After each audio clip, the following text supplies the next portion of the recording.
Hello everyone, and welcome to VFR Flying in Canada. Today's webinar will focus on the VFR capabilities in ForeFlight and how the electronic flight bag can make flying not only more enjoyable, but definitely a lot safer. The key to this is proficiency.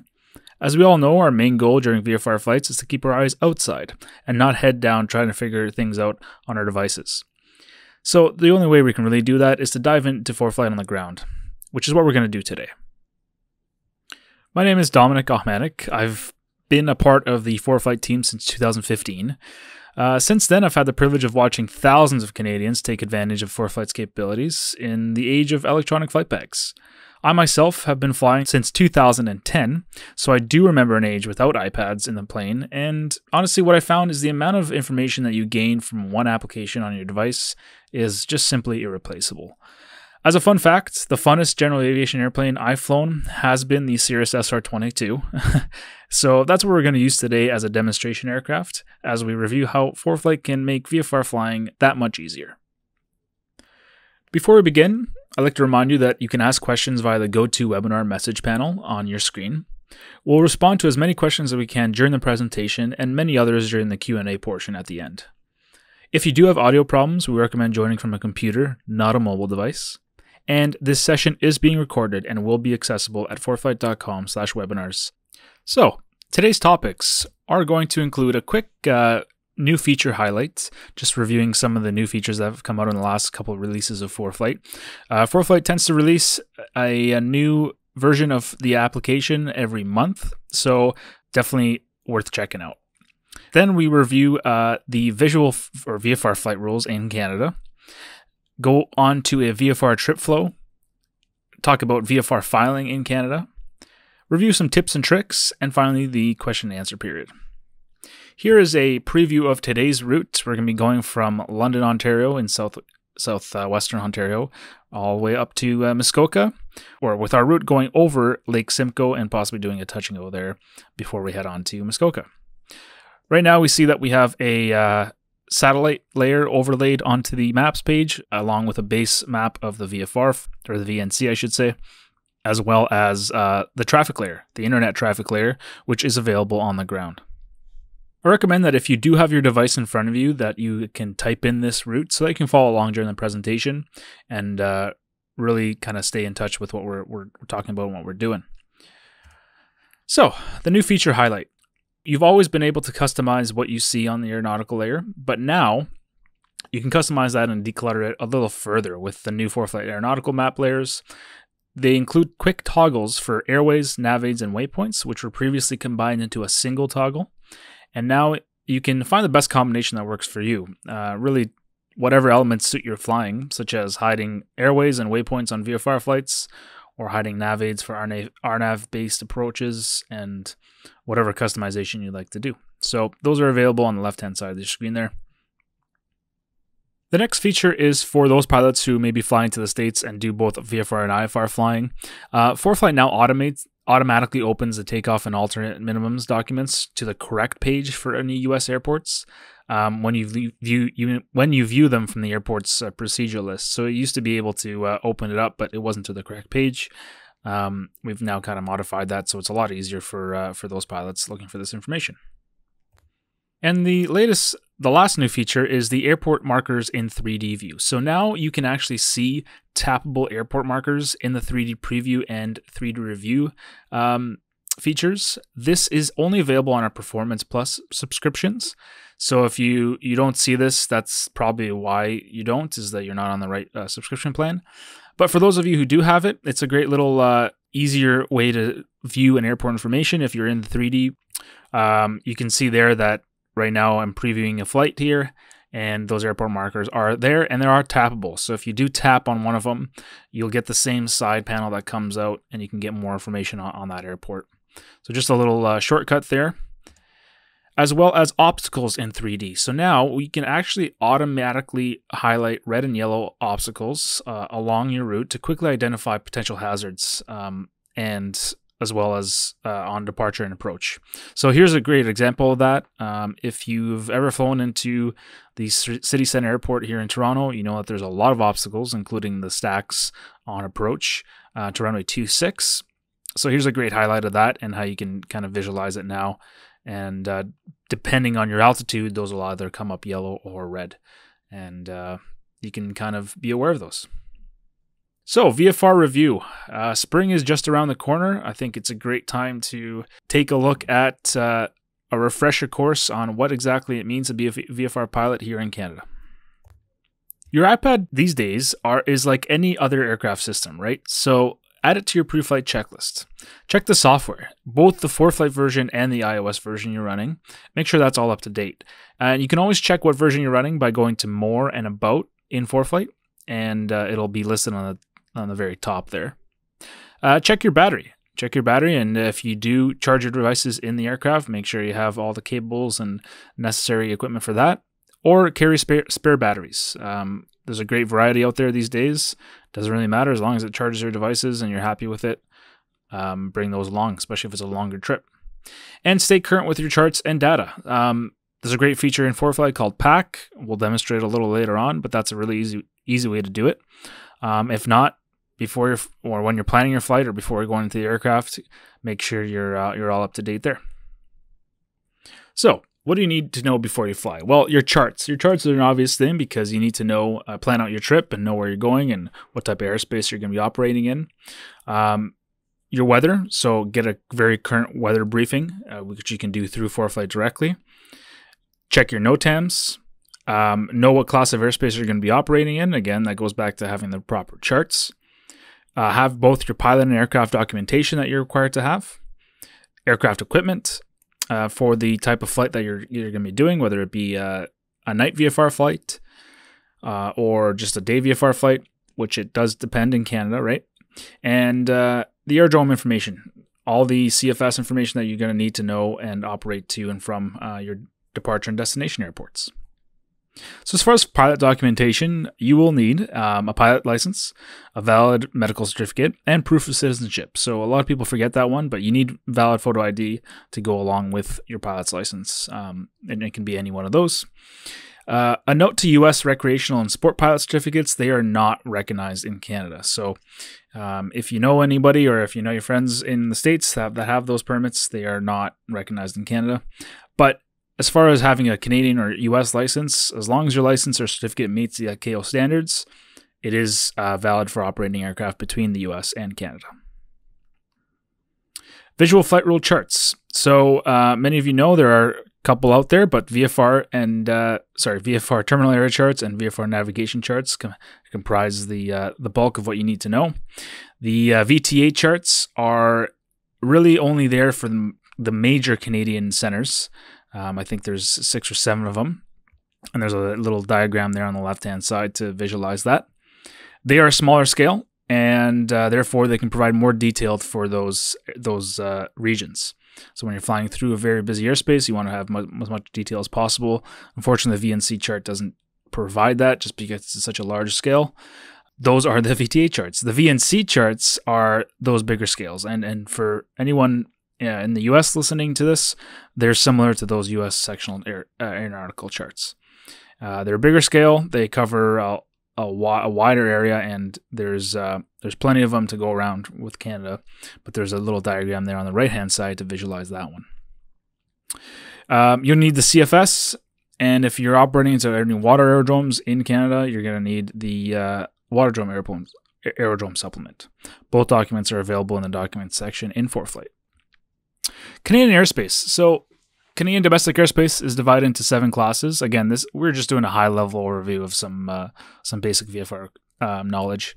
And two-way radio communication is required. So when operating in Class A, B, C, or D airspace, and for Class E airspace during IFR flights. So you will need that two-way radio communication. And the classes of airspace are listed below. I won't read through all of them, but you can take a screenshot there or just look up some great resources online, which we'll get into right now. Nav Canada has a great diagram here listing the types of airspace, kind of a vertical view here. If you need to review it, they again have it on their website. I listed it here just for reference, but again, 7 classes of airspace. A lot of the southwestern Ontario flying is done in either class D or C airspace, and then once you get a little further away from the cities, class E airspace. So those are listed there. Keep in mind that there are some airspace classes that VFR is not allowed once you get high enough. And what I find interesting myself is that now drones are included in this, and drone pilots also have to have this knowledge of Canadian airspace and what rules and how you can operate within them. So it's changing times, but it's interesting times. Here are the VFR Weather Minima. I've just listed them as from a source from Transport Canada. Good review, control zones apart from other controlled airspace, and then uncontrolled airspace, whether or not you're above 1,000 feet AGL or not. So again, just a good review. What's important to note here is that the VFR Weather Minima, as far as legality to go flying, is different than what you see in ForeFlight when you're looking at the flight category layer.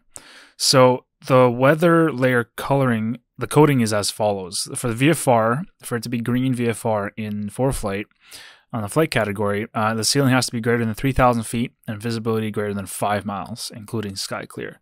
So it's a little higher than what constitutes VFR flights in Canada.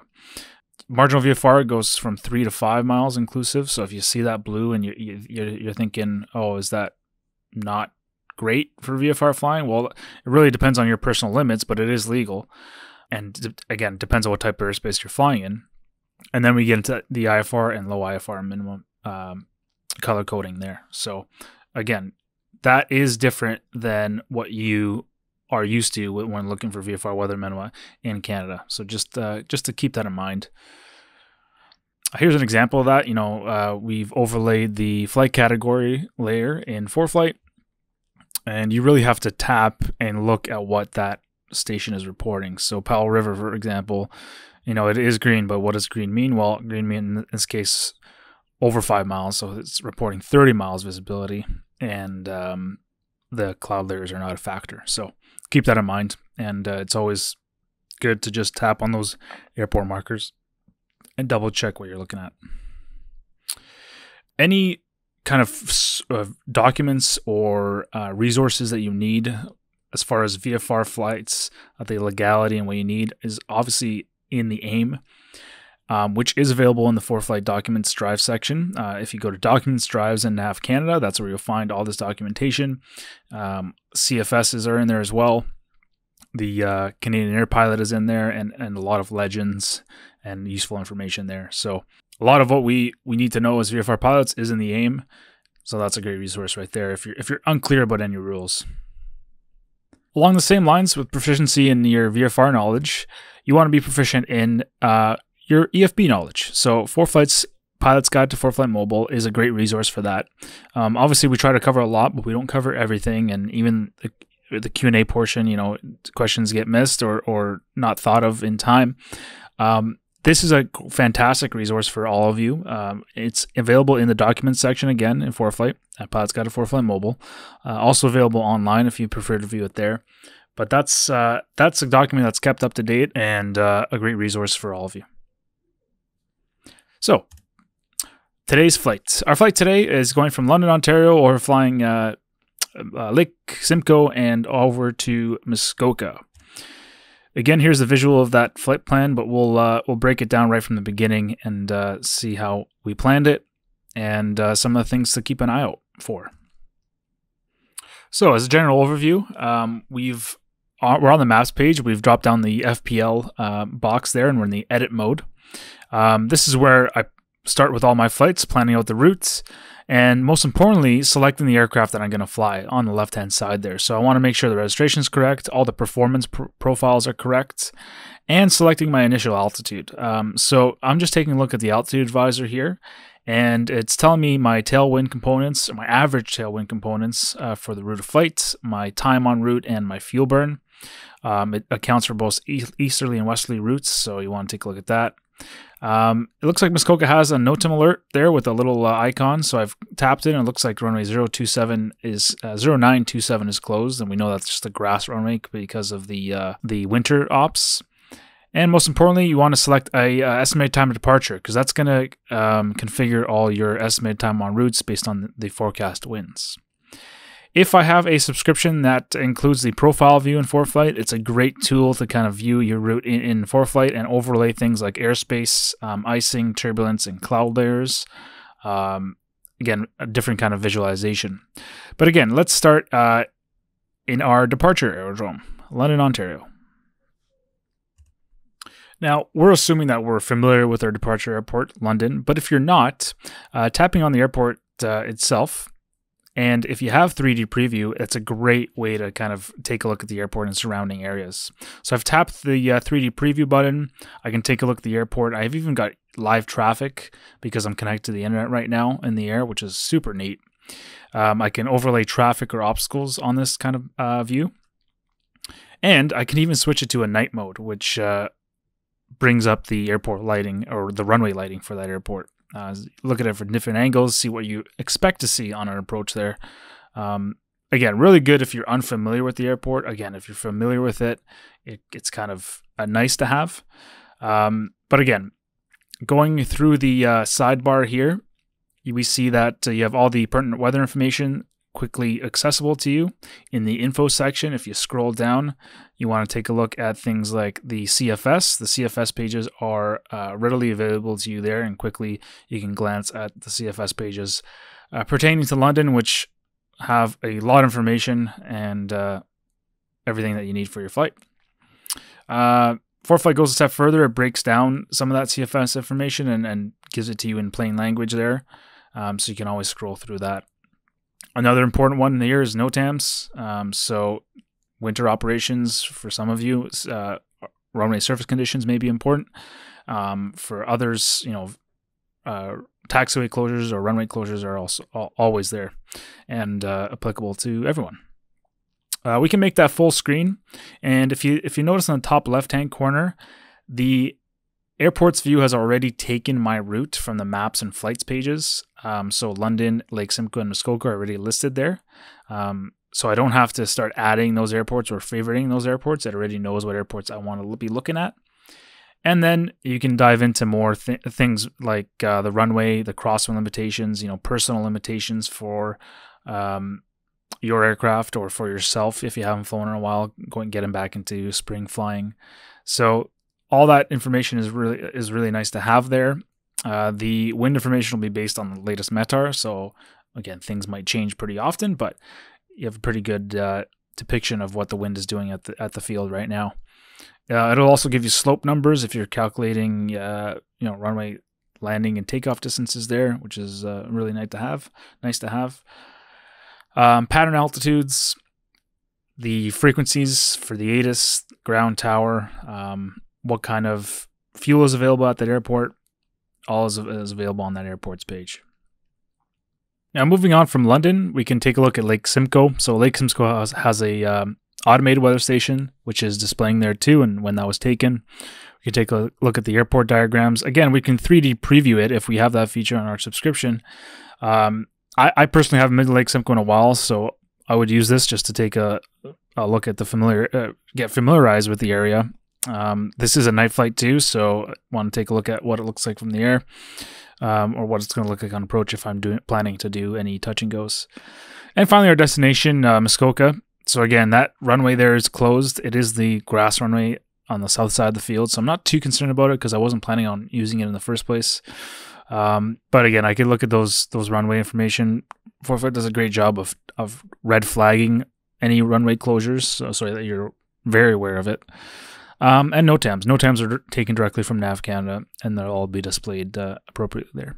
If I'm planning to stay in Muskoka, I can tap the FBO button and take a look at some services that are or aren't available there, as well as some recently updated fuel prices.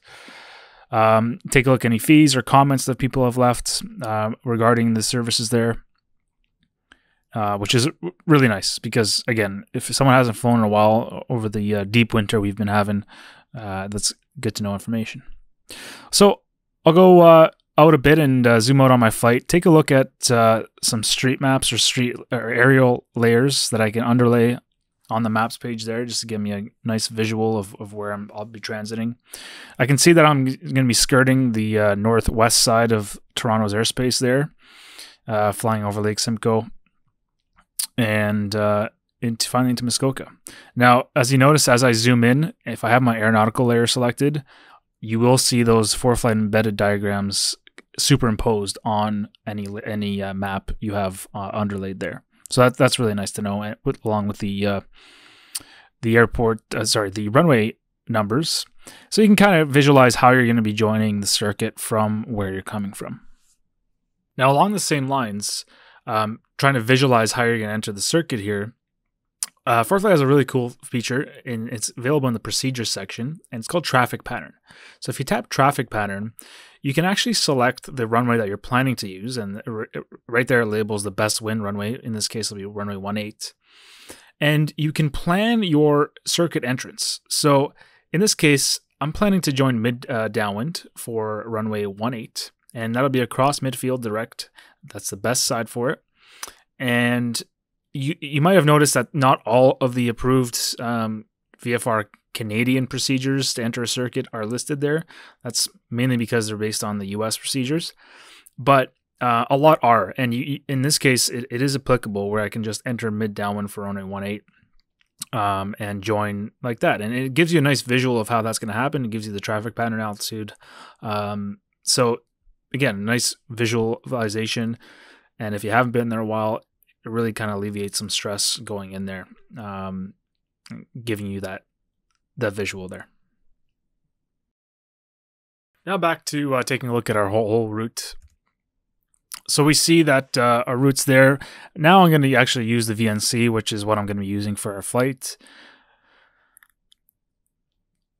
Zooming in on the VNC itself, you see it kind of all scales in when you zoom in there. And I'm going to declutter the map a little bit. So as I previously mentioned, we have that declutter feature on the aeronautical layer. I still have the aeronautical layer. It's still giving me city names, but I've decluttered a lot of the airports and nav aids that I really don't need for the flight.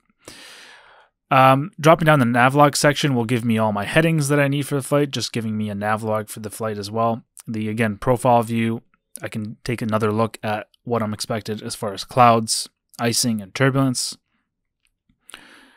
Going along my route here, I see that I'm just on the outer edge of that airspace, that Toronto airspace that I need. Otherwise, at 5,500 feet, I would be needing to contact them. And then as I get further and further away from the major city there, the flying becomes a little easier, and don't have to take into account airspace that often. Now, I've zoomed in here, and if you've noticed, the map is automatically turned into a VTA. But once you get past a certain zoom level, ForeFlight automatically defaults to switching to a more accurate chart, and in this case being the VTA there. So looking at Orangeville there, if I didn't want that to happen, for example, if I didn't want the VTA to be switching on me like that, and I just want to take a look at VNC, I can go into more in settings and change the map touch action setting to bring chart to front with legends. And in this case, I would actually have to tap directly on the map itself once to change what map I'm viewing, so it won't automatically scale like that. And the benefit of this is it would be like displaying a VNC directly on a table. So it brings everything back into the chart itself, including the legend, so you can see what chart you're actually looking at. This would be the Toronto chart, and it doesn't scale it automatically. So if I just want to look at the VTA, I can tap once and just look at the VTA without it having to scale out and in like that. This is, again, personal preference. Sometimes I do like when the map transitions like that, but sometimes I do want to see what is listed on the VTA. And especially for flight planning purposes, you might prefer one or the other if you're trying to get some compass headings or something like that. So just a little tidbit there. We now take a look at weather. So weather is obviously a big part of VFR flying. You need to have your weather limits. You need to be safe, not only for just meeting the limitations, but meeting your own personal limitations. Someone who flies very often might have very different limits than someone who hasn't been up in a while and is just testing the waters on a weekend. So before I start just throwing weather layers here on the maps page, I want to talk about really what we're looking at as VFR pilots as far as weather goes, right? So big things, ceiling and visibility. What are the current ceiling and visibilities, and how much room do I have between the reported and forecast ceilings and terrain along my route? Now, terrain not really an issue here in southwestern Ontario, but if you're a Canadian pilot, you know that there's terrain. There's terrain, especially in the western parts of Canada, and if you fly there, that's definitely something you have to keep in mind. Does the information I have, or what I'm getting, suggest any plans or changes along my route? So, if I start at 5,500 feet, do I have to go down to 3,500 to meet my VFR requirements? That's something to keep in mind. And if I do have to stay lower to get out of the clouds, will terrain be a factor, right? Where is the cloud base, cloud tops? VFR OTT is a thing in Canada, so the requirements for that are very specific, and you'll need to know where those tops are and where the layers are.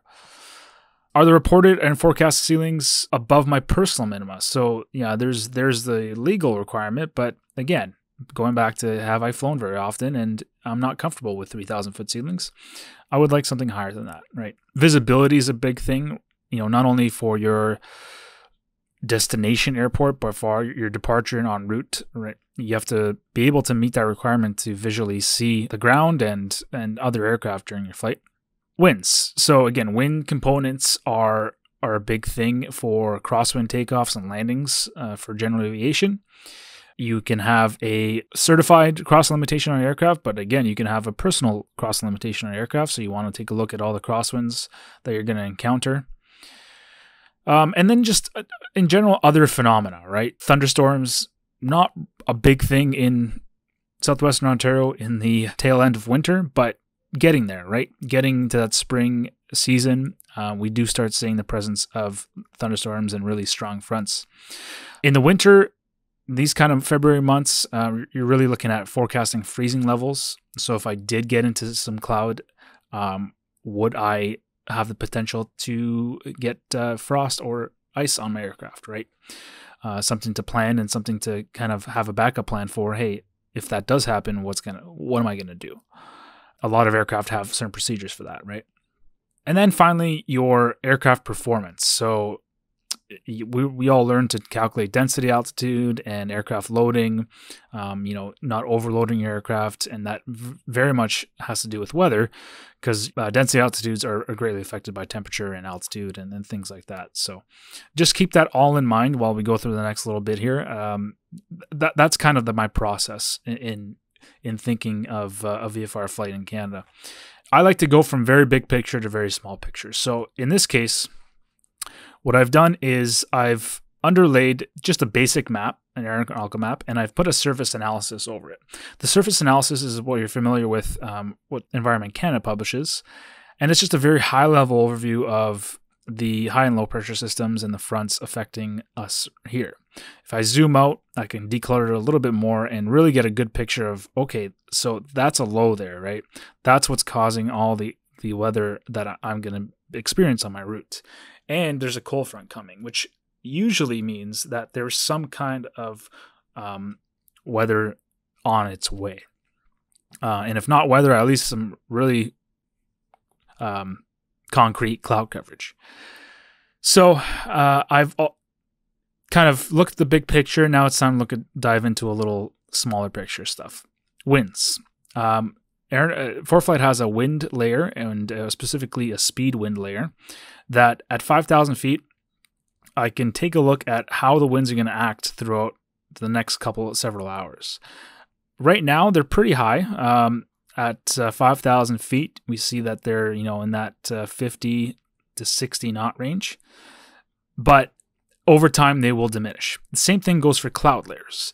So I can bring down that cloud layer to what I'm expecting my flight to be at and really take a look at, okay, well, the forecast cloud layer is looking like it's going to be pretty broken overcast throughout the next couple hours for my flight at 5,000 feet, which doesn't really bode well for our flight, because we obviously want to stay VFR, and we don't want to run into any cloud at 5,000 feet. Along the same lines, that cloud layer can be visualized in the profile view if you do have the performance plan subscription, which is another really easy way to see where that cloud layer in that base is, so that you can adjust your altitude from there. To support everything I just saw on the maps view there, I can go to the imagery tab in ForeFlight and go to the Canadian section, and you can see all the significant weather and GFAs that you're normally used to. So again, this is a surface analysis chart that I've always preferred to start with, kind of get a big picture of what's going on in the atmosphere, and then kind of dive into a airport by airport analysis of the weather. So this supports what I saw, that cold weather front moving in from that low pressure system, moving counterclockwise there. When we dive into the GFAs for our flight, Ontario GFA and both Icing charts, we see that there are some pretty strong winds from the southwest. Some localized rain and mist going into about ceilings of 500 feet AGL, closer to Muskoka there a little later on. So that is something to keep in mind of, and obviously would affect my decision to either go or no go on this flight.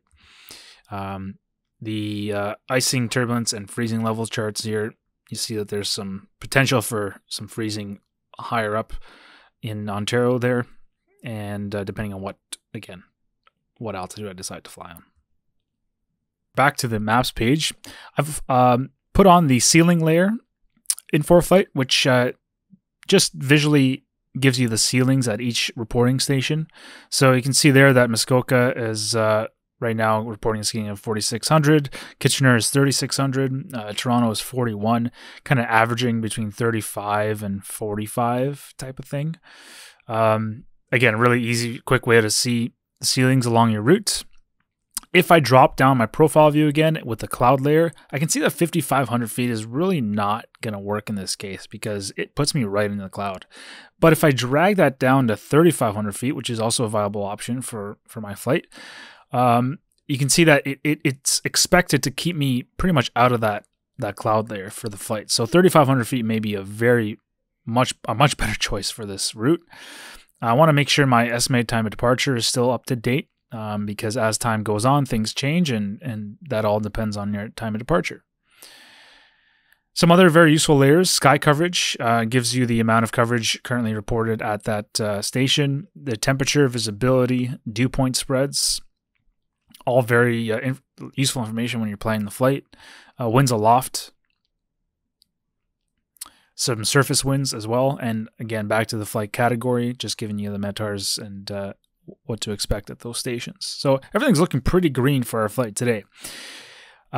Selecting the global icing layer will give me a good idea of what to expect icing-wise at that altitude. And finally, the radar, which kind of goes right down from that surface analysis layer to the radar and the fronts coming in, putting my VNC chart there. So it looks like generally there is a gap for this flight that would probably constitute a good VFR flight, but it is closing in fast. There is that front moving in, that weather moving in from the east, and I probably wouldn't want to delay my departure very long from now, just due to those clouds coming in and that weather moving in. You can see those flight categories changing to blue and red as we move further westbound, and that's going to move in and change things for our route. So yeah, good little representation of kind of the flow of working from big picture to small picture there, and how ForeFlight just makes that a little bit easier.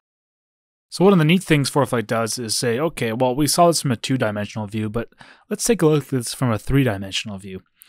And let's put some weather overlays right on that 3-dimensional view. So again, tapping on that 3D preview, if you have the feature on your subscription, we can now take a look at the whole flight in that 3D preview mode.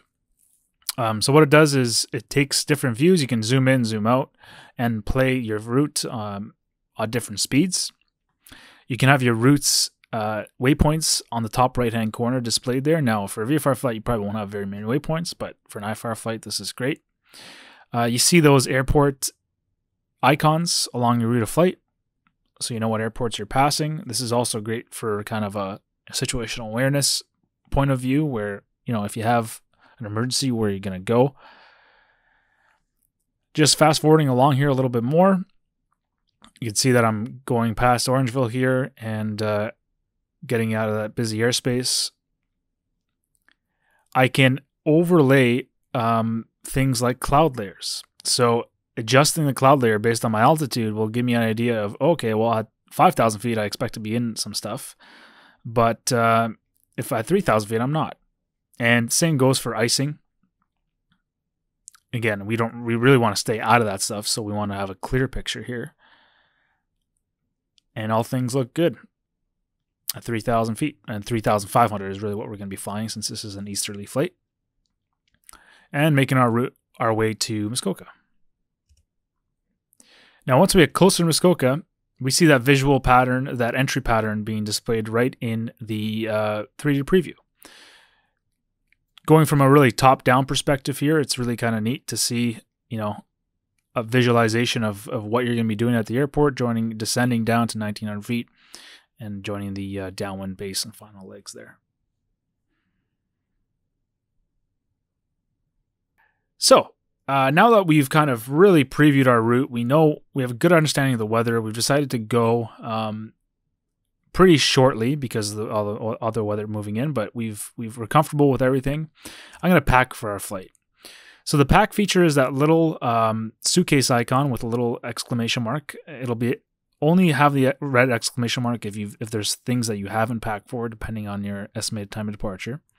What we want to do is just tap on that suitcase icon, and it will give you an area around your departure destination airport of 100 miles and 50 miles along either side of your route, that if there's any weather NOTAMs or charts that you haven't downloaded onto your device, it will automatically download that for you. Again, this is a really great way to back up what you think you have on your device. Sometimes I think I have a chart downloaded, but I don't, because it's been updated. And what PAC really does is say, okay, you have all that information. Don't worry, even if without internet connectivity in the air, you're going to be packed for the flight and you're ready to go. And it obviously packs the most recent weather information as well. Before we go flying, we have all of our documentation, but we still need to do a weight and balance. So ForeFlight's in-app weight and balance feature is very, very easy to use once it's all set up. We have templates for a lot of aircraft, so if you send us an email and we have the aircraft, we can just send it over to you, and you can make the appropriate adjustments as far as your basic empty weight and things like that. And then from there, it's just a matter of inputting your loads. So on today's flight, I might be taking a passenger, I might be not, depending on the amount of fuel I'm taking. When you're dealing with aircraft with some anti-ice fluids, you might have to take that in consideration as well, and oxygen and things like that. But really easy way to make sure that you're within limits, and really easy way to make sure that you're not outside of limits for your flight, both takeoff and landing, and maximum zero fuel weight if that applies for your aircraft as well. So really encourage you to take a look at the weight and balance section. And if you haven't set up your profile there yet, please do so, because the setup is the hardest part. Once you're done with that, once your graph is all correct, it really is a simple process from there. So let's talk about VFR filing in ForeFlight. VFR flight plans are sent directly to Nav Canada here in Canada, and as long as you have internet connectivity, you can send it off right directly through the app, and we'll go through how to do that here. So I have my route there. I've gotten a weather briefing.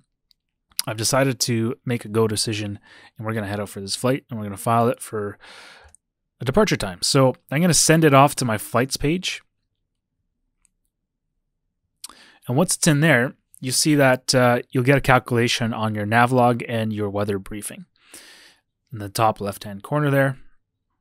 You also get a summary of your flight, the distance, your estimated time en route, and your estimated time of arrival. So you can notify whoever you need to notify on when you're planning to arrive, as long as with some other things. So let's dive into that Nav Log a little deeper. The Nav Log, very similar to what you're used to filling out in flight school, except it does it all for you. Compass headings, courses, and wind speeds, time en route, different legs on your flight. Winds aloft information is also there, and we'll just go down the list here. There's spaces for your hops times, a little bit of information about the airports you're going to themselves. Now there is an option in the top right hand corner. There is a little gear icon. If you wanted to switch to a more international format of a nav log, you can do that. And what it really does is just give you, for the IFR pilots, it's great because it gives you space to write down your clearances and ATISes and things like that in your ICAO flight plan itself. But it really just gives you a wider or a bigger nav log. And if you want to print that off and have it in the flight deck as well to type on or to write on, that's available for you there too. Once I'm happy with my nav log there, I'm going to go take a look at the takeoff and landing information for London and Muskoka. Now, for Performance Plus subscribers, we have the option to taking a look at some performance numbers with regards to our aircraft. The SR-22 in this case is a aircraft that ForeFlight has performance data for. So we're going to get access to a lot more information than what some might not get without the performance plan. We'll take a look at that here. If I tap on takeoff, you see that we have departure runway information, and we can select a takeoff or a departure runway. That will give us more data as far as usable length, the slope, the wind direction, which all pulling from the most recent data available to ForeFlight. We have our takeoff weight, we have our flap settings, a bunch of liftoff speeds, and ground rolls, how much a ground roll is going to be. Really a lot of pertinent information. Now, I'm not going to spend too much time into that. We have a great performance webinar that covers a lot of this stuff, but this is just, I just want to point out that this is where you find that info if you do have a Performance Plus subscription. And it's really, really great info that you would otherwise want to calculate by hand. ForeFlight does that for you. Going further down the flights page here, we see that we get into our aircraft performance. So we've selected a max climb power performance profile of 75% power along our route of flight. We want to get there quick today because of that weather moving in. You select the flight rules for your flight. We are doing a VFR flight, and we're doing confirm that your routing is correct and that your cruise altitude is correct. So we did make that adjustment for 3,500 feet, and we're getting quite a good tailwind there too. So it's going to be a pretty short flight. It's just going to be me today, so the cargo and payload numbers you can put in there. It will give you a fuel amount based on the fuel policy. So right now I selected minimum fuel required, but I can change that to, hey, I'm going to go with full tanks. So I'm going to say maximum fuel, and it will calculate the fuel, the taxi fuel, the fuel destination, and everything you need to know there, and what you expect to land with, and your reserve fuel as well. Masses, as far as the ramp mass and limitations for your aircraft, can also be inputted there. Destination services, there's really only one option in Muskoka, but it does list it there. And again, the ability to enter some hops times that you wish to have there. Finally, at the bottom, when I'm satisfied with all that and I'm ready to file my flight plan, I'm going to hit Proceed to File. Now, Proceed to File brings up a window that is exactly like an ICAO flight plan form that you're used to filling out. So you just scroll through and make sure all the information is correct. It's like talking to a flight service specialist. You just want to know all the information, your time en route, your fuel on board, your destination, and for Canadian pilots, the contact and phone number of your destination is important and required. It's going to be a required field. Any dinghy and emergency aircraft equipment lists, your pilot information as well as your license number, and finally a Nav Canada section, which requires you to enter your undercarriage, arrival port, and ELT type. We can send that off, and you can even print off the paper version of this if you wish to have with you. Or if you're at a FSS station, you can fill out all that information and just print it out and give it to them there. But what's easier is just to file it directly through ForeFlight. So when I'm ready, I'm going to tap File. It's going to ask me if I'm sure to file it, if I'm sure I want to file it, and then it's going to be confirmed that my flight plan is filed. A screenshot of that just as a reminder that I have filed my flight plan. Sometimes I just forget, but if I'm forgetful, if you look at the top left-hand corner, it does say February 2022, that flight plan has been filed. Once I file my flight plan, I'm going to get a couple notifications on my email. So I really shouldn't forget that I filed that flight plan. What's important, the reason I'm saying I really should forget I filed that flight plan is a lot of flight plans are filed by mistake. And whatever you can do to remind yourself that you have filed a flight plan and that you have to either cancel that flight plan directly by calling a flight service specialist if you're past your estimated time of departure is very important, because otherwise they're going to start looking for you. So you'll get an emailed summary of your current weather and the weather briefing for the flight, as well as what you filed and what time. At the bottom here, you see that the flight plan has been filed and it's departing in 57 minutes. You can amend this up to the estimated time of departure. So if you tap amend and you want to choose, if you want to change something on your flight plan, you can do that. Go through that in a second. But what's important to note is that when a VFR flight plan is filed in Canada, ATC assumes that you will depart as filed. So NAV Canada will activate the flight plan automatically, or flight itinerary, using the estimated time of departure as the actual time of departure. If you decide not to fly, but you do not call NAV Canada after your ETA, they're going to start looking for you. You're going to be considered overdue, and then they're going to start search and rescue activities. Obviously, before they do that, they're going to try to contact you, your phone number that you've indicated on there, and several other things. So, long story short, if you decide to cancel your flight plan after your estimated time of departure, please, you must contact NAV Canada via the phone to cancel your flight plan. That's important to note. Back to the amending, if you haven't departed yet and it's not your estimated time of departure yet, you can amend and refile some changes. So if you do want to change something in your flight plan, you tap amend, and once you make those changes, you can send it off. And if not, if you want to cancel your flight plan, you can tap cancel. It's going to ask if you want to cancel your flight plan. Say yes, and it's going to give you confirmation that your flight plan has been canceled. If you're doubtful of this and you ever want to call flight service to make sure your flight plan has been canceled, you can absolutely do that, especially if it's really close to your estimated time of departure. It's always a good idea. But generally, it shouldn't be an issue, especially if it's an hour to the departure time. I glanced through a lot of that, but really, if you want to get into VFR filing, if you have any more questions, we do actually have a Filing in Canada webinar that I did a couple months ago. It goes into much more detail on the flight rules that you can file with, and that's available at foreflight.com/webinars. The next little bit is some information for those flying VFR, both from Canada to the US and US to Canada. Just some things to keep in mind. If you are coming to Canada on a private or company-owned aircraft flying up to 15 people, you have the option of reporting to the Cbsa in two ways. One is through a telephone reporting center, and two is in person at a staffed airport of entry.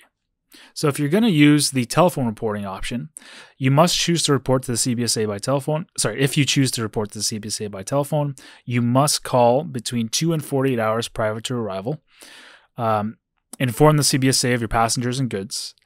Land at your reported airport of entry during regular business hours, and call again upon arrival for further instructions. The telephone reporting center number is there. I'm sure you can look it up online as well. If you're wondering what is an airport of entry, or if I want to just use an airport of entry, you must be aware of the policies requesting access to the airports. And it's always good to call ahead of time. They have a phone number there listed there in the CFS that you can call and make sure that they're going to be there, and just what you would like, or what they would like you to do when you arrive at a certain time. So there's two ways to figure out what airport is an airport of entry. Directly on the airports page, if you go to the info section, you see the features there, details and features. On the right hand side, it's listing the Niagara District Airport as an airport of entry, and customs are available. If I want to confirm that with the CFS, on the right hand side, we see that under the customs section there, it is an AOE, airport of entry. And again, the phone number is listed there for that particular airport. Transponder requirements, lot of discrepancies here with some US pilots coming over without a transponder, but the US government requires aircraft to be equipped with the Mode A and Mode C transponder to cross the border in either directions. So don't try to cross a border without having a transponder, having a squawk code, and having a file flight plan, because those are the three big ones. If for some reason you don't have a transponder, you can actually contact them from a waiver. And then when operating in Canadian airspace, you must be equipped with a Mode C transponder in A, B, C, D, and E airspace, depending on where you're flying. More information on that is in the Designated Airspace Handbook. It's a product available by Nav Canada, available online, and in the ForeFlight application, which can be imported. If you're flying VFR from Canada to the US, please remember, close your flight plan with the US flight service. So you're going to close your flight plan with whatever country that you're flying into. So if you filed a flight plan from Canada to the US, which you are more than capable of doing through ForeFlight, it will be automatically opened. You'll depart and you'll close that flight plan with the US flight service on 1-800-WX-BRIEF or through the tower. They'll sometimes be happy to do that for you. If you're flying from the US to Canada, again, same thing. In the States, you're going to have to activate your VFR flight plan manually or through ForeFlight, and then you're going to close it with Canadian Flight Services, so 1-866-WX-BRIEF there, and to make sure that's all closed out. Let's talk about some tips and tricks with regards to VFR flying and with ForeFlight. The VFR terminal procedure charts that many of you are familiar with are directly or quickly available through the airports page. If you go to airports, procedures, and other, that airport that has VTPC will have it listed there. Now, oftentimes you're going to the CFS and you're flipping through all the pages to find these, but they are just listed there. So that's just a little trick of the trade. We talked about this one already. We went through it, but just it was a little quick there at the beginning. I want to slow things down here. If you go into more and settings and you tap map touch action, you have three options: no action, bring chart to front, and bring chart to front with legends. The bring chart to front with legends option will give you that VNC or VTA chart as if it were laid out directly on a table in front of you. And that gives you the ability to see the type of chart, the edition number, the dates, as well as the legends. Now, the legends may be a little awkward to read directly on the maps page, so they are actually available in the Documents and Nav Canada section. If you scroll down all the way to Legends, you can view both the VNC and the VTA legends in a lot more detail and kind of a nicer way of looking at it. And there's the VTA one. Transiting through the busy southwestern Ontario airspace, we know that there's a lot of airplanes, as we saw with that traffic layer. You know, a lot of airplanes flying around this area. You want to know what frequency to be on, right? The proper frequency to be on, and to broadcast on. So at the back of the VTA, there is charts for this.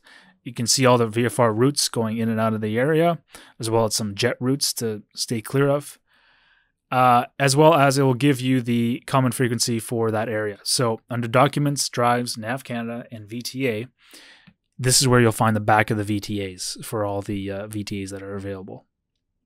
And you can zoom in and take a closer look at the area you're flying through.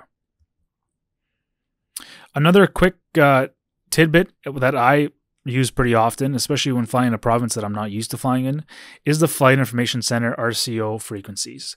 So under Nav Canada again, you tap on the Flight Information Center RCO, and this will actually give you the flight information region that's responsible for your area of flight. We are flying in southwestern Ontario, so it's going to be London FIC. For Ontario, they actually have another sector in the Atlantic now. But yeah, so if I was flying out west, for example, I'm not familiar with that, but I now know that there's the Kamloops FIC that I would be dealing with. Further in that document, you'll find the broadcast frequencies for that Flight Information Center to contact them on. If you need any information along your route of flight, updated weather, or if you want to update your flight plan, they can do that for you if you broadcast on that frequency and you get in touch with them. Next, I wanted to highlight some features in ForeFlight that are lesser used by VFR pilots, but I still think are very helpful. Again, depending on where you fly. The altitude visor, if you noticed, I was using it throughout the presentation, but it really does give you a good idea of what to expect wind-wise and fuel burn-wise for your route. So again, it includes VFR easterly and westerly altitudes, and you can make it a better decision based on if you have any fuel restrictions along your route. Extended centerlines also play a really important role in my flying because it allows me to visualize that runway entry a little better, even if I don't have the 3D feature in my subscription. I can really just extend those center lines, and I can be very aware of my aircraft approaching that airport and how I'm going to join the circuit in that airport. So extended center lines are great. They're accessible through the maps settings little icon there at the top of the page. Glide visor. Now, for the Western pilots, for the Western VFR and Canadian pilots that fly in the mountains, this is awesome. If you input your glide ratio and your aircraft performance for your flight, you will get an active, ever-changing glide ring around your airplane. So you have a really good idea of where you can glide to. Now, there may not be many options, but at least it kind of stays with you throughout your flight, and you can visualize where you can glide to. And if you have any airports within that ring, you know that's where you're headed. Custom content is a really great kind of addition as well. Here's a demonstration of that. I have a custom content layer that shows all the Major League Baseball stadiums in North America, and I can overlay that directly on the map. So if you have a compatible file, which there are many compatible files with ForeFlight now, again, you can visit our website or just give us a shout on what you're trying to import, and we can let you know how to do it, or if it can't be done, we'll let you know as well. But this is a great demonstration of how that works. Once you import the file, it will actually be listed in your drop-down layer there. So MLB, I'll select that. And you can see that it'll actually display all the MLB stadiums, which is pretty cool if you're a huge baseball fan, flying over the stadiums and kind of taking a look at that. There's also a lot of TFRs, or temporary flight restrictions, in the States that are over stadiums, so it's a really good kind of a layer there.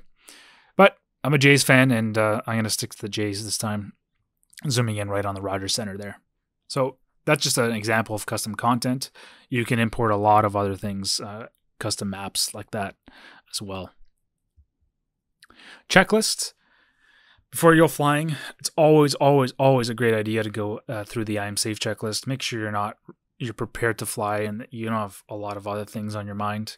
I have the SR22 checklist directly right there that I would use, and avoiding the use of a paper checklist, even though I might carry one just to have one on board. There's passenger briefings, there's EFB pre-flight checklists, and a whole ton of others that you can add to customize to your flying needs. Track logs. Track logs are also very, very cool. They record your flight, and you can kind of review it if it's a training flight afterwards. I know I did this when I started instructing, and track logs came out. And since then, we've just added more functionality to it. So here's an example of a flight that I did out of Buttonville Airport, and I can replay the flight just graphically there by altitude and speed. If I had a AHRS capable device, it actually records the pitch roll information there as well. But this was just a flight from up to the northern parts of Toronto there, and Barrie area, that I recorded, and we just did a round trip there and back. But you can also preview it in 3D view as well, which gives you a really cool kind of view of your flight. And again, if you ever want to replay it for someone or a student, you can do so using that. Scratch pads. Scratch pads exists to help you with writing things down that paper does the exact same. But if you don't have paper on you don't have a pen on you, scratch pads is a great way to do that, right? Combined with the Apple Pencil, it's a great combination to use with ForeFlight. And you can write things down like ATISs, approaching airports, for example. This would be a great tool to use that with, right? Easier said than done on some gusty days, but I find it does work quite better if you have a nice stylus or an Apple Pencil to help you with that. A lot of people ask if we recommend a certain stylus over another. Not really, but as long as it works with your tablet nicely and it has some palm rejection technology, I think it'll serve your purposes very well. And finally, logbook. So at the end of your flight, you want to log your flight. A lot of people in the past had external applications for this. This is all integrated into ForeFlight, and you can take a look at all your total hours, your summaries. I want to mention an in-flight weather option for Canadian pilots. I often mention this to IFR pilots because it's just so invaluable, but it is really a great tool even if you're flying just VFR. It's called a Garmin GDL 51 or 52. In fact, it actually comes in 3 receivers, 50, 51, 52. We focus on the 51 and 52 because we don't have ADS-B services here in Canada. So what it is an XM receiver, and it has the ability to display weather for you, and it actually gives you a backup GPS and AHRS attitude attitude heading and reference system as well. So really a valuable tool. Some of the features of XM weather as opposed to ADS-B, it's not limited to range of line of sight. It has very good coverage in Canada, even though, even if you're flying in pretty northern parts, it still has very good coverage. It does cut off at some point. But it has really great high resolution composite radar. It gives you up-to-date METARs and TAFs, echo tops, surface winds, surface visibility, which is huge for VFR pilots, as opposed to ADS-B. So it has a lot of benefits. You will need a monthly subscription for that. It costs about $40 a month, and it is specifically for ForeFlight. It really does give you a fantastic situational awareness in the air with regards to weather. On that flight that we did today, things could go sideways pretty quickly, and I would definitely feel better having this in the flight deck as opposed to not having it. So if you're interested in an in-flight weather option, this is a great tool to have. Some useful resources for Canadians and for everyone using ForeFlight: the pilot's guide and our video library. The foreflight.com/videos includes a whole bunch of videos that we do whenever we release a new feature. So if you're interested in a certain feature like Glide Advisor, for example, that we covered, you can take a look at the video on how to use it there. We publish a lot of blog posts, and our latest info is usually first and foremost available on our blog, so blog.foreflight.com. Give that a follow and to stay up to date. If at any point you ever have any questions that we can't answer here today, or you can't find in the resources, please feel free to email team@foreflight.com. We're all pilots ready to help you. We're on frequency 7 days a week, and like I mentioned, we're all pilots and we understand the difficulties of some things and how time sensitive some things are, but we really try to get back to you as soon as possible. There's a photo of the SR-22 that we took for this trip. I love flying that airplane. It was a great airplane to fly, and really the Ferrari of the skies, in my opinion. It was really, really neat. It had a lot of inboard in-flight features itself, but having ForeFlight alongside of it, suction to the window was awesome to have. We're going to now go into the Q&A portion, and in the meantime, we'll just leave this screen up, and we'll also go live with our iPads here. If there are any questions that we could demonstrate on our iPads, we'll be happy to do that. Thanks very much for joining us today. It was a pleasure to speak to you about VFR flying here in Canada, and we'll take some questions now.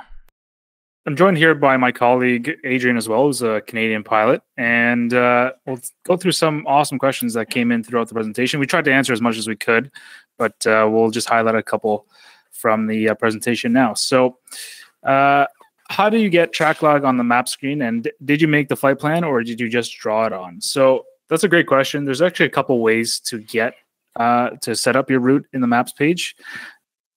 Yeah, so there's a couple ways to do it. It's really personal preference. You can tap on the airport icons yourself just by tapping on the maps page there, and tapping add to route at the top right-hand side there would add that airport to your route, right? So that's one way to do it. If you're looking at the map itself, that's a really easy way to do it. I generally know where I'm going, so I'll just bring down the flight plan page there and type in my airport that I'm interested in directly in there, and then if you hit space, it'll log that airport as my next point. There's also a couple other ways to do it. If you go to the airports tab at the bottom left-hand side there, if you're on any airport, you can actually select that airport to send over to your maps page there too. So a couple ways to do it. It's really personal preference, but yeah, so quickly set up a flight there. That would be how to do it. The next question that came in: how do you display Canadian charts on ForeFlight? Well, that's a critical one and a great one. So top left-hand corner, you want to drop down that menu bar there, and on the left-hand side there, you'll see below the US charts, I have Canadian VNC selected. So that's where, if you have a Canadian subscription, that's where your charts will be listed. I happen to have a bunch of different regions here, which is why you might see a lot more than what you're seeing on your device. But the IFR low, for example, if I selected that one, that would come up on my device there. For any instrument procedures, if you go to the airports page and you tap procedure, the departure and the Canadian charts and the Nav Canada charts, I should say, will be listed there as well. So that's where you kind of get into the instrument stuff and the instrument approach plates. The next question's over to you, Adrian. Go ahead. Yeah, thanks, Tom. All right. So next question was, how can I see the original CFS diagrams and procedures for a given airport? So great question. And so there's a couple things there. First of all, if you want to see the original full CFS document, you can do that via the documents page. And I'll just bring that up here on my iPad just a second. All right, so you want to tap on documents, and you would want to go to the Nav Canada drive on the left side there. And then you can open up the CFS, and then that's the full CFS document there that you can look through. So if there's anything that's not specific to the airport, it's there. You can view the full document. And the other option is for your airport, if you want to look up the page, is to open up the airport on the airports page. And here we've got CSG3 in Quebec. And you'd want to tap on info, the info tab, and then tap on CFS. And that's going to quickly bring up the CFS page for the airport that you can view that way. So those are the two best options to view the CFS by airport page and then by the full document. Awesome. Thank you. Another question here is, how do you set dark mode in ForeFlight? So there's actually a couple light modes you can set for your device. It's really, again, personal preference. I prefer the dark mode. I just got kind of used to it over the years. But if you go to my iPad here, there you go. The gear icon on the top left-hand side of the maps page, if you tap on that, you'll see under the heading of ForeFlight map, it's called map theme. If you just tap that, you have 3 themes available. There's classic, light, and dark. So classic is more of a terrainy view. Light is a little bit lighter than that, great for day VFR flights. And dark mode is what we saw during the presentation there. So again, I got kind of used to dark. It depends on your screen brightness as well. I find that if you fly with light mode, your screen doesn't need to be as bright during flight. But again, that's again dependent on your own device. That setting can also be accessed through the main settings page, and the AB theme is just listed at the top there. So yeah, that's where you would change that. The next one's over to you, Adrian. All right. So next question we've got here. If I wanted to depict the traffic pattern for a touch and go at Lake Simcoe, how would I do that? And when I tap on the procedure, I can only add one for Muskoka. So this raises a good point when you've got a route like we were looking at today. And I'll just bring up my iPad here so we can see the maps page with our routes. So we've got 3 different airports selected in the route. And say you wanted to do a touch and go at the point that was in the middle at Lake Simcoe, and you were thinking you'd want to tap on procedure and traffic pattern to look at a traffic pattern entry. You can see that it's showing it for Muskoka. So a couple options. First of all, what I would probably do is I would just temporarily remove the last airport, so you could just remove it from your route by tapping on it in the flight plan menu. And then you could just tap procedure, traffic pattern, and it would show for that airport. The key here is that it's the traffic pattern entry, same for the arrivals or the approach procedures. They're looking at the last airport that's in your route, your destination. So you do need to make sure that to get that information, you need to set that as the last airport.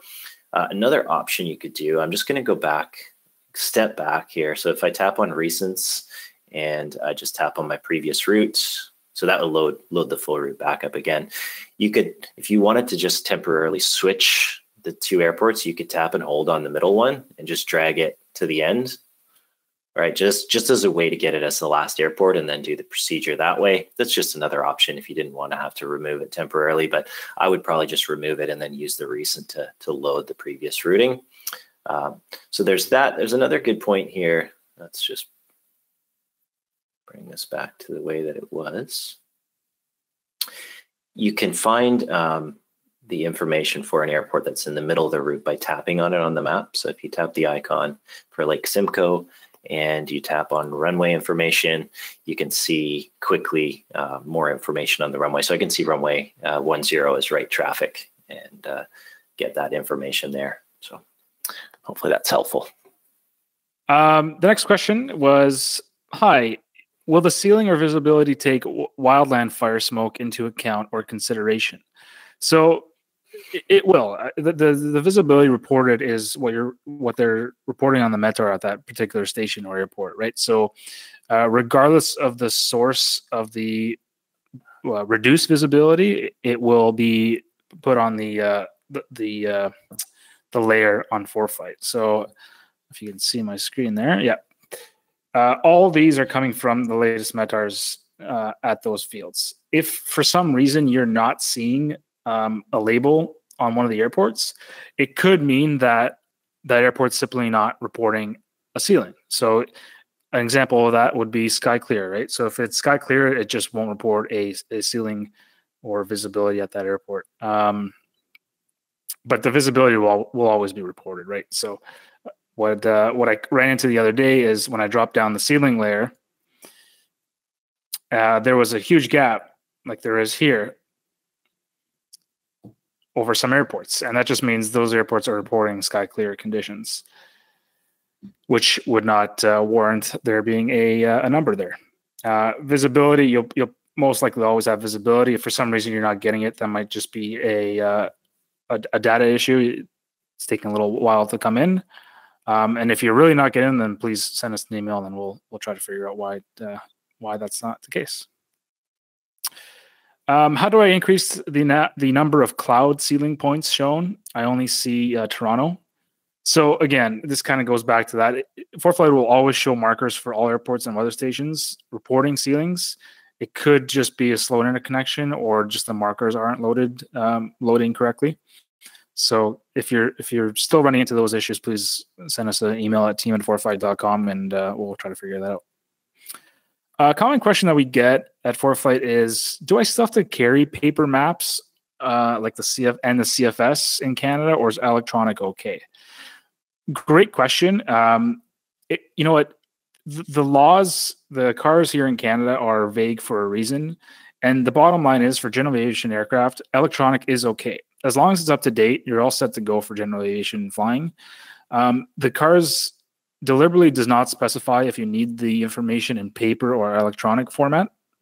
And it's really up to the pilot to make sure you have all that information, whether it is on the iPad in ForeFlight or not.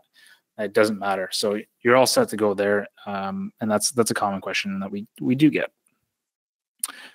An a VFR flight planning question. Will ForeFlight activate my VFR flight plan in the US? If so, how? Yes, you have the capability when you file a VFR flight plan in the US to activate that flight plan directly in the flights page in ForeFlight. You don't see that in the Canadian option just because flight plans are automatically activated at your estimated time to departure, which is not the case in the States. So in the States, you can activate it directly from the application, and you can always file the flight plan and activate it through Tower ATC afterwards as well. That's also an option. But if you have the activate option available to you, why not use it directly through the app? The only thing there is that you would need some internet connectivity if you're already in your aircraft. So having a cellular plan on your iPad would work, or doing it through your phone would work as well. All right. So my next question is when flying a route with multiple stops, which is the best good practice for this type of route. So if you've got a route that has multiple stops in it, is it best to make it one flight or multiple flights is kind of the question. And yeah, that kind of comes down to personal preference, but I think that my recommendation would be if you're planning to do multiple stops, to create a separate route for each leg, for example. So it seems that's what I would do personally, and it gives you the best kind of information. So if I was doing, flying a few different legs, planning to stop at one or two different airports on the way, I would create a separate flight for each of those legs, and then I would save each one probably as a favorite. And even if it was temporarily, want to call it my flight 1, 2, 3, 4 or something like that. For that day, and that allows me to easily kind of recall or flip-flop between those legs as I go along the flight. And the reason that I would separate those out is because ForeFlight will then calculate each of those legs as you're going to fly it. So with the climb and the cruise and the descent into that airport, it's also going to make it easier to select things like your traffic pattern entry, as we were talking about, or I was talking about there a minute ago. The ForeFlight is going to look at the last airport in the route. So if you have your route set up for that leg, it's going to already be set up to work well to select your traffic pattern entry. So yeah, so that's my recommendation if you're going to do multiple stops in a day, is just to create separate routes for each of those legs and then save them as favorites, so you can kind of switch between them and as you progress through your flights on that day. My question was regarding the passenger briefing checklist. So if I switch to my iPad here, you can see that I'm in the checklist tab here, and I've selected my passenger briefing on the left-hand side there. That checklist is a pre-made checklist in ForeFlight, and you can add it by tapping the little additional icon there besides checklists. You'll get a list. If you scroll all the way to the bottom of that list, at the very bottom, there's a other section, and the passenger brief is available there. Now you can add your own custom name to that if you wish, but basically it just goes through the standard kind of passenger briefing questions and talking to them about the emergency equipment and how to operate the seatbelts. If you wanted to add anything personalized to that, you can always do so and edit the order of which of it just by hitting that edit button. And you can add a new detailed item or an item using that method as well. So great question. And the checklists are really a great way to kind of customize and get rid of those paper checklists if you so wish. Last question for me was just to confirm, to close a flight plan in Canada, I must call the Flight Information Center. Yes. If you are filing a VFR flight plan in Canada, make sure to close it with the Flight Information Center by calling them. Some towers are nice enough to do it for you, but generally calling them after the flight is over is the safest way to do that. 1-866 Weather Brief is the general number for that, and if you know your direct number to your FSS station, that works as well. Adrian, did you have one more?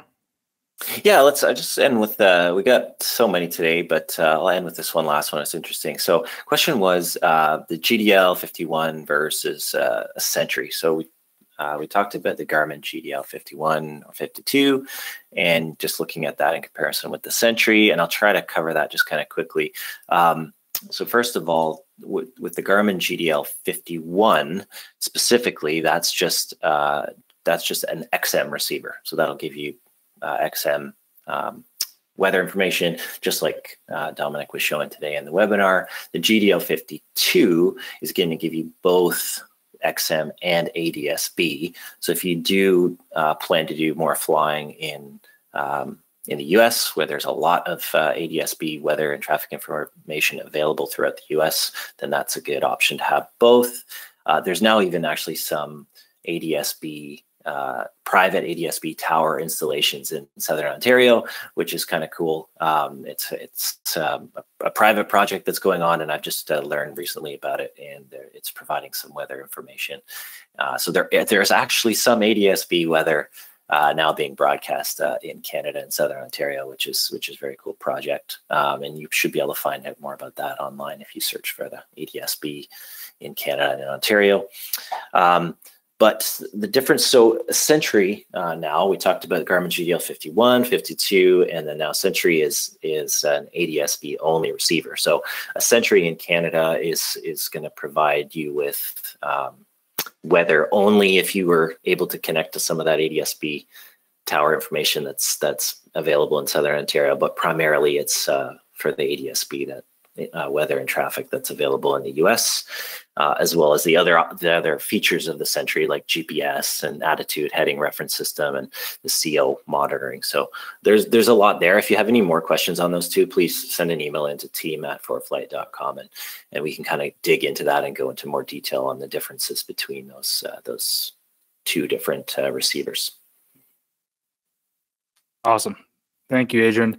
Tons and tons of great questions today. We tried to get through as much as we could, either just by typing it out or answering it verbally here, but we have run out of time, and I would encourage, if you do need more detail on your question and we didn't get to it, please email team@foreflight.com, and we will get back to you as soon as possible with all the detail in the world, because we can take our time and write a full email to you. So on behalf of Adrian and I'd like to thank you again for joining us. It's always great to reach out and do these webinars. And if you have any recommendations for new content, please, again, send us an email at team@foreflight.com. We'd love to hear from our users. Until next time, thank you very much, and thanks for joining us today.